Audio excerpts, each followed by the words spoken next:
The crystalline halls of the Zephyrian imperial palace hummed with tension as Emperor Vaxthul gazed down at his young son, Prince Barris. The boy's forearms were crossed defiantly across his chest, his bioluminescent scales flickering with stubborn determination. "Father, I have made my choice," Barris declared, his voice carrying the peculiar harmonic undertones of his species. "I choose Insia." The Emperor's massive form, 12 feet of scaled muscle and ancient authority, trembled with barely contained rage. Around them, the assembled nobles of a dozen worlds whispered among themselves in languages that sounded like grinding metal and dying stars. "You choose." "The human?" Emperor Vaxthul's voice boomed through the throne room, causing several smaller alien dignitaries to cower. "A mere servant? A cleaning girl?" Barris lifted his chin higher. Despite being only 14 cycles old, he possessed the regal bearing that came with his bloodline. "Yes, father. I choose Insia to be my new mother." In the shadows near the great pillars, Insia Chen tried to make herself invisible. The 25-year-old human had been working as a palace maid for 3 years, ever since the debt collectors had seized her family's transport business. She never imagined that her quiet acts of kindness toward the lonely prince would lead to this moment. The Emperor's advisor, a serpentine creature called Siston, slithered forward.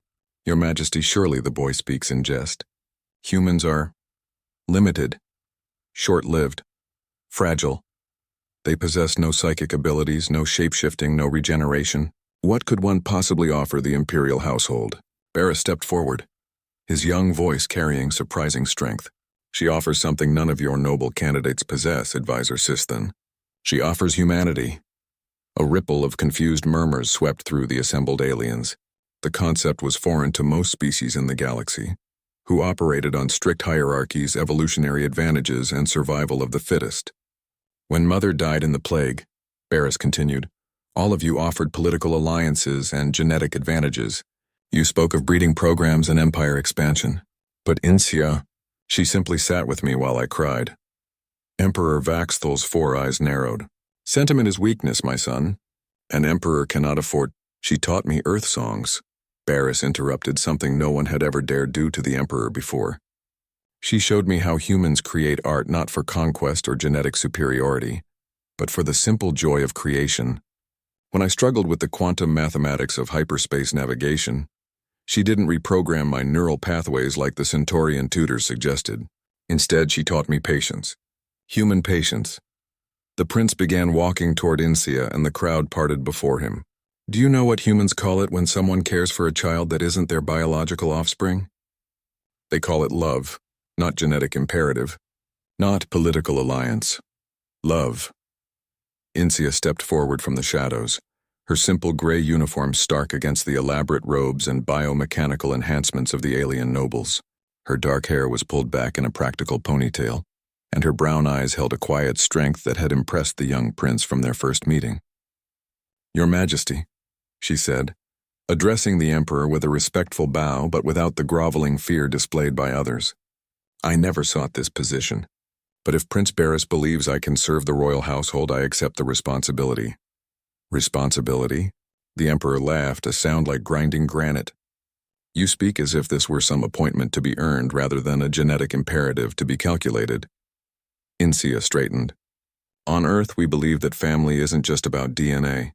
It's about choice, commitment, showing up every day and choosing to care for someone, even when it's difficult." "Humans," scoffed Lady Morgoth, a representative from the crystalline worlds whose body was composed of living gemstones. "Your species lives barely a century. What wisdom could you possibly possess that our millennia of evolution have not perfected?" "We know how to grieve," Insia replied simply. "We know how to hope when hope seems foolish. We know how to love without guarantee of return. We know how to sacrifice for others not because genetics compel us to, but because we choose to." Prince Barris took Insia's hand in 2 of his 4 arms. "When the Andromedan invasion fleet approached our system last year, all our allies calculated the odds and prepared to abandon us. But do you remember what the human colonies did, Father?" The Emperor's expression darkened. He did remember. "The humans sent their entire defense fleet to help us," Barris continued. "Not because they owed us anything. Not because they calculated advantage. They came because they said it was the right thing to do. 17 human ships and their crews died protecting our world. They called it honor. A heavy silence fell over the throne room. The Emperor stared at the small human woman standing beside his son, this creature that barely reached his chest, whose lifespan was a blink compared to his own. "You would raise my heir?"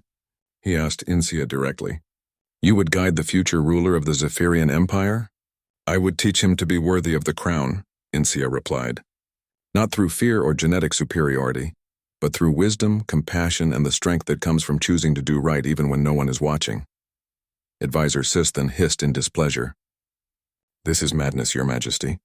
The other worlds will see weakness. The other worlds will see something they've never encountered before," Emperor Vaxthul interrupted, his voice thoughtful. He had ruled for over 800 years, had conquered dozens of systems, had outlived 3 wives chosen for their genetic advantages. But his son, his brilliant, stubborn son, had chosen based on something else entirely. They will see a human raising an alien prince not to dominate but to serve, not to conquer but to protect, not to take but to give. The Emperor's massive form moved closer to Insia. "Tell me, human, what makes you think you can succeed where evolutionary perfection has failed?"